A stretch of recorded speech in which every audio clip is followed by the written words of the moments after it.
வங்கியில் நடமாடும் பகுதியில் கிடந்த 1 கிலோ தங்கம் போலீசார் விசாரணையில் வெளிவந்த துடிக்கிடும் உண்மைகள். சென்னை வேளச்சேரி பகுதியில் இயங்கி வரும் பிரபல வங்கியில் ஒரு பெண்மணி பருதா அணிஞ்சிட்டு வந்து அவங்க கொண்டு வந்த கைப்பையனை அதே வங்கியில வச்சுட்டும் போறாங்க. பல மணி நேரமாக அந்த பை ஒரே இடத்துல இருந்ததுனால சந்தேகமடைந்த வங்கியின் ஊழியர்கள் அந்த பையனை போய் சோதிச்சு பார்க்கும் பொழுது அந்த பையில 1 கிலோ 250 கிராம் தங்க நகை இருப்பதை கண்டு அதிர்ச்சி உற்று காவல் நிலையத்துல புகாரம் தெரிவிக்கிறாங்க. உடனே வேளச்சேரி போலீசார் விசாரணை மேற்கொள்ளும் பொழுது அதே வங்கியில பணியாற்றிய முன்னாள் மேனேஜர் என்பது தெரிய வந்திருக்கு.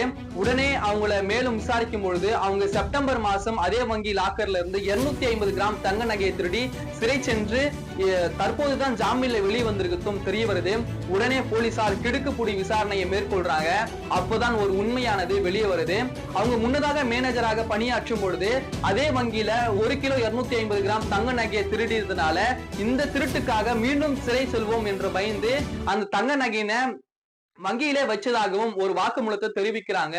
குறிப்பாக அந்த மேனேஜருடைய கணவர் 5 வருடத்திற்கு முன்பாக கடன் தொல்லையால் உயிரிழந்திருப்பதும் தெரிய வந்திருக்கு.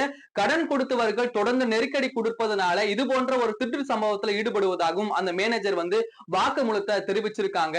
ஒரு வங்கியின் மேலராக இருந்து கொண்டு தங்க நகையை திருடும் சம்பவமானது வேளச்சேரி பகுதியில் பெரும் பரபரப்பை ஏற்படுத்தியிருக்கு.